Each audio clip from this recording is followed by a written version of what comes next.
Oi, gente, tudo bem? Estou passando para nós considerarmos hoje um conto lindo de Clarice, né? Na verdade, é uma narrativa psicológica de Clarice Lispector. Amor, é do livro Laços de Família, certo? Esse livro, minha gente, ele já foi muito assim trabalhado em vestibulares, né? Então esse conto ele é muito famoso, inclusive ele é bem interessante. Algumas pessoas ao lerem pela primeira vez não entendem, então às vezes acham que é chato, né? Que não tem muito a acrescentar. Mas é Clarice, não é, minha gente? Clarice, ela trabalha muito, ela planeja, ela elabora personagens, né? Então não é simplesmente uma narrativa que você vai ler e compreender ao pé da letra. Tem muitos sinais, tem muitos símbolos, certo? Nós temos pistas que são elementos que vão desenvolver assim, caracterizar o personagem, né? E desenvolver uma personagem que tenha traços que vai distingui-lo do restante e muitas vezes por meio de uma epifania. É muito falada essa questão de epifania quando fala no conto Amor, de Clarice Lispector, que é esse conto que nós vamos trabalhar, certo? Que nós estamos falando. É dele que nós estamos falando. Vejam, epifania é quando você, né, por algum... vou simplificar, vou falar de maneira simplória, tá? Quando alguma coisa do cotidiano, alguma coisa banal, alguma coisa do dia a dia, faz com que você pare e reflita sobre sua vida, sobre algo muito mais importante. Então é como se fosse aquele dito assim, um estalo, né, da realidade. Você para e alguma coisa lhe choca, lhe puxa para um determinado tema, uma determinada época e faz você refletir, inclusive sobre sua vida. Bem, tem teorias mais complexas, tem definições mais complexas, inclusive a gente pode trabalhar, tem vários vieses, vamos dizer assim, né, de teoria, mas nós estamos trabalhando, estou abordando de uma maneira, como eu já falei, simples. Então, tem muita epifania nas obras de Clarice, inclusive na Hora da Estrela acontece isso. Na composição de personagem de Clarice é muito singular. Essa composição é muito singular, porque às vezes você pensa que ela está, né, apenas caracterizando um dia ou uma tarde qualquer, mas toda essa caracterização, toda essa escolha linguística, né, está para uma simbologia, para um aspecto maior. Então, muitas vezes pode ser que alguém tenha lido o Amor, que é esse conto que nós estamos falando, e não tenha entendido absolutamente nada, não tenha compreendido, né? Ou às vezes compreendeu, mas não interpretou, não inferiu que de fato a autora, por meio da narradora, né, quis passar do narrador. O narrador, falando em narrador, o narrador desse texto é um narrador onisciente. Então, obviamente, ele vai saber do quê? Do, do íntimo da personagem, das inquietações, né? O nome da personagem, Ana. Ana era uma dona de casa, né, que cuidava dos filhos, cuidava do lar, tinha um apartamento recém-comprado no nono andar. Tem algumas questões aí que são de simbologia, não vou falar de todas, tá, minha gente? Deixo bem claro aqui, porque você pode dizer assim, professora Ana Fabrício não abordou todas as questões. Tem muitos símbolos em apenas, é, nesse conto, certo? Então há muitas simbologias, há muitas pistas, como eu falei, né? As escolhas linguísticas de Clarice, elas são obviamente intencionais. Mas Ana morava no nono andar. Ela fala também que era quente, né? Tem abordagem aí. Bem, ela era uma dona de casa, cuidava dos filhos, cuidava da família, cuidava do marido. No início do conto até fala que o fogão dela estava com defeito. Interessante que Clarice começa falando nesse fogão e termina falando nesse fogão, sabe? É uma abordagem tão completa, né? E uma semiologia, ela aborda muito aspecto semiótico, os símbolos, né? E as figuras de linguagem, de uma forma geral, as metáforas, paradoxos. Nesse conto tem muito paradoxo, certo? Bem, mas vamos lá. Ana, certa tarde, sai, né? Eu estou lendo aqui do meu, tá? Eu não estou com o meu livro, que o meu livro está realmente na minha sala, na isolada de português. Então eu estou com um livro, aqui o conto aqui, vou ler alguns trechos para vocês. Logo no início, por exemplo, ele diz assim, ó, um pouco cansada, com as compras deformando o novo saco de tricô, Ana subiu no bonde. Ana estava numa das tardes rotineiras de uma dona de casa, né? Faltaram alguma coisa em casa e Ana foi comprar. Interessante que nesse texto, a abordagem a um item que ela trazia das compras eram os ovos. A gente sabe que os ovos, né, minha gente, eles são frágeis, né? Eu mesma já deixei cair ovos e se quebraram, né? Então a gente, assim, a gente sabe que o ovo é frágil, tem que ter cuidado, é a representatividade. E daí ela realmente estava com uma sacola, um saco de tricô e tinha ido fazer compras e havia esses ovos, né? Bem, aí o narrador faz uma abordagem à Ana na caracterização dela dentro desse contexto, né? Uma dona de casa que havia saído para comprar algumas coisas que precisava em casa, estava faltando. Então, os filhos de Ana eram bons, o narrador diz, uma coisa verdadeira e sumarenta. Cresciam, tomavam banho, exigiam para si, malcriados, instantes cada vez mais completos. Então, veja a descrição de filhos que ele fala aqui, né? O dia a dia comum, né? Aí entra a semiótica, veja, ela plantara as sementes que tinha na mão, não outras, mas essas apenas, e cresciam árvores. Me gente, essas árvores que ela se refere aqui, por isso que eu disse, eu não vou falar todos os aspectos, porque senão esse vídeo teria horas e ainda não seria completo, certo? Essas árvores aqui, obviamente, se referem a, aos filhos, né, dentro desse contexto, a criação dos filhos, mais especificamente, mas também as árvores que ela plantara, certo? Literalmente. E também aos próprios sentimentos, as decisões que geram consequências, né? Como que árvores. A gente sabe que a árvore, para nascer, a gente tem que plantar. Uma árvore, ela tem que ser plantada, né? Uma plantinha, semente, então você planta, rega, cultiva, né? E daí ela vai desenvolvendo. Aí diz, certa hora, esse é o top, ponto principal desse conto. Ela diz, certa hora da tarde era mais perigosa. Observe, perigosa. Uma hora da tarde era perigosa para Ana. Por quê? Certa hora da tarde, as árvores que plantara riam dela.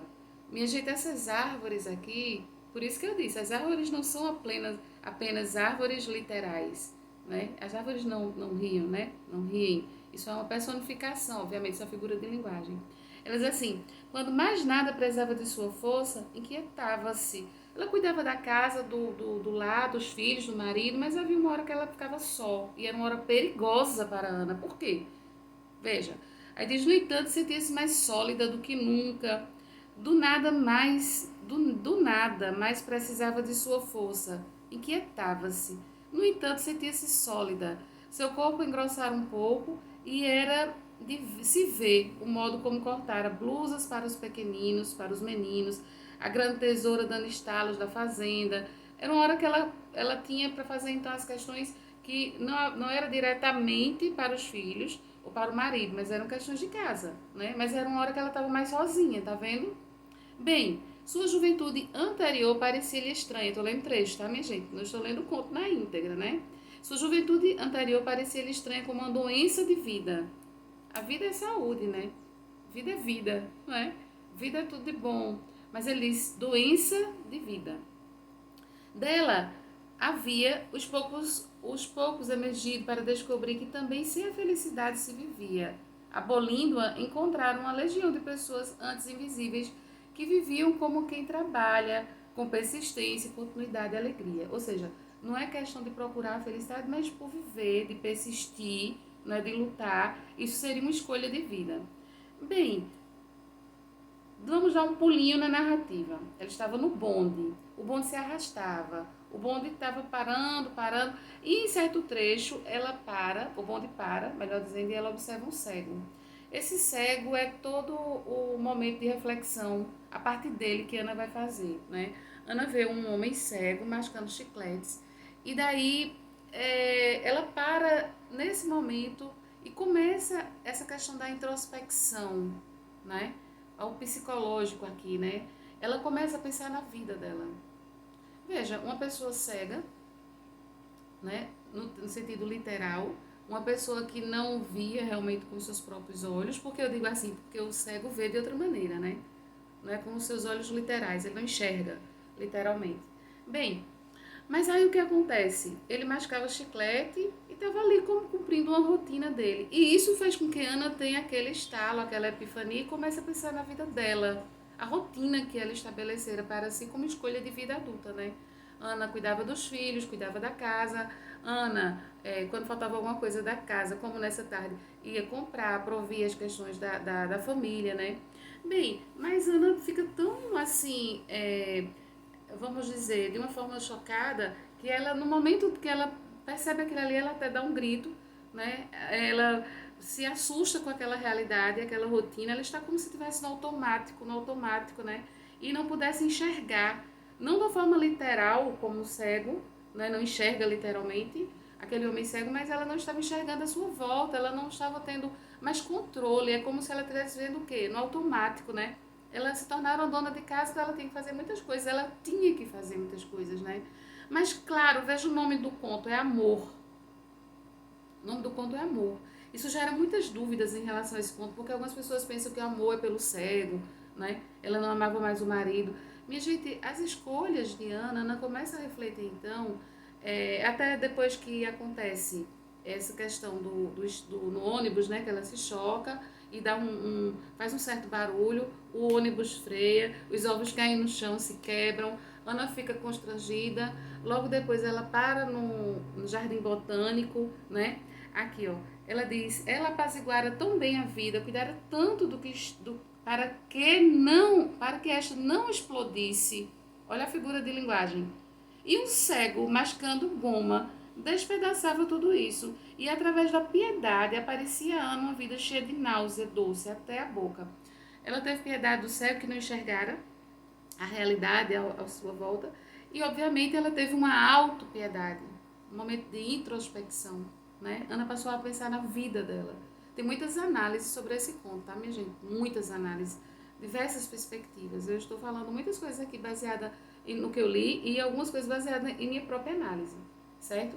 Então, vejam bem, ela diz aqui, enfim, pôde localizar-se. Andando um pouco mais ao longo de uma sebe, atravessou os portões do Jardim Botânico. De repente, com mal-estar, pareceu-lhe ter caído numa emboscada. Fazia-se no jardim um trabalho secreto, do qual ela começava a se aperceber. Nas árvores as frutas eram pretas, doce como mel. Havia no chão caroços secos, cheios de circunvoluções, como pedaços dos pequenos cérebros apodrecidos. Figuras de linguagem. Não vou falar disso aqui, porque esse aqui já dá uma reflexão enorme, né? Mas Ana começava a se aperceber o que estava à sua volta. Ela começa a sentir o cheiro das árvores, né? A se perceber que aqueles frutos tinham sabor, eram doces, a fazer até um paralelo em relação aos cérebros ali, né? Como os frutos representando o cérebro. Enfim, cérebros apodrecidos, vale, né, destacar. Aí, o que acontece? Ela diz, ela inclusive, ela fica até presa, né, no jardim botânico, por assim dizer, porque ela não se apercebe da hora. Aí de repente vem aquela necessidade, então ela se acorda, ela pensa nos filhos, no marido, volta para casa, né? Aí diz, era quase noite agora e tudo parecia cheio, pesado. Tá vendo? Sob os pés a terra estava fofa, Ana aspirava com delícia, era fascinante, ela sentia nojo. Isso é todos os sentimentos de Ana que começam a se aflorar.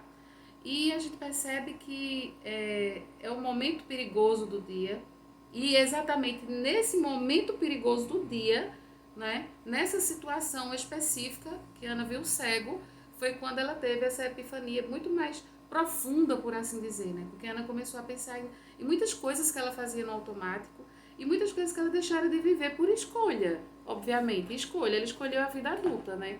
Que Clarice deixa isso em determinado trecho do livro. Aí diz assim, ó, mas quando se lembrou das crianças diante das quais se tornara culpada, ergueu-se com uma exclamação de dor. Os filhos, né? As responsabilidades. Enquanto não chegou à porta do edifício, parecia à beira de um desastre. Não havia como fugir. De que tinha vergonha? É que já não era mais piedade. Não era só piedade. Seu coração se enchera com a maior vontade de viver. Minha gente, eu não vi, assim, há muitas abordagens sobre essa questão.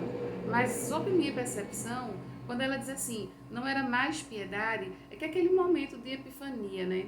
De, vamos dizer, de introspecção de Ana, de pensar talvez nas coisas que ela não enxergara, no automático em que ela vivia, quando ela estava longe dos afazeres imediatos da casa, né? De lavar, cuidar dos filhos, cuidar da família, do marido, etc., cuidar do fogão quebrado, cuidar dos ovos que faltaram, etc., ela começa a pensar nela, então veio uma autopiedade como ela sentira pelo cego, né? Só que, quando ela pensa nos filhos, quando ela pensa na família, Observe o que acontece. Não era só piedade. Seu coração se enchera com a pior vontade de viver, porque exige realmente abdicar, né? Aí veja que entra aqui o papel da mulher na sociedade. Esse texto, esse livro, na verdade, Laços de Família, ele traz muita questão da mulher no cotidiano, entende? Nas relações familiares, sociais. Mas lembre-se de que Clarice ela não assumiu o papel de feminista, certo? Ela não era engajada a essa causa feminista, não. Entende? Ela rejeitou esse rótulo, mas ela escreve muito composição de personagens e ela trabalha muito o indivíduo, o eu. Então, como não trabalhar, como não focar nessa questão da mulher, né? No santo, no seu subjetivo, no seu íntimo, no seu papel social, no seu papel familiar, não é verdade? Veja, continuando. Aí diz, depois do jantar, então ela chega, pior vontade de viver. Viver é bom, viver é maravilhoso. Pior porque ela tinha que abdicar, ela tinha que cuidar da casa, dos filhos, não é verdade? Depois do jantar, enfim, a primeira brisa mais fresca entrou pelas janelas. Vou ler em trecho, tá? Eles rodeavam a mesa, a família, cansados do dia, felizes em não discordar, tão dispostos a não ver defeitos, riam-se de tudo com um coração bom e humano. As crianças cresciam admiravelmente em torno deles, e como uma borboleta, veja a semiótica, os símbolos, a simbologia. Ana prendeu um instante entre os dedos, antes que ele nunca mais fosse seu. Ana viu aquele momento de amor, de abdicação, que era mais do que piedade, sob a minha ótica, certo? Continuando. Aí ela diz assim, depois, quando todos foram embora e as crianças já estavam deitadas, ela era uma mulher bruta que olhava pela janela. A cidade estava adormecida e quente. Metáfora, né? E o cego desencadeara. E o que o cego desencadeara caberia em seus dias.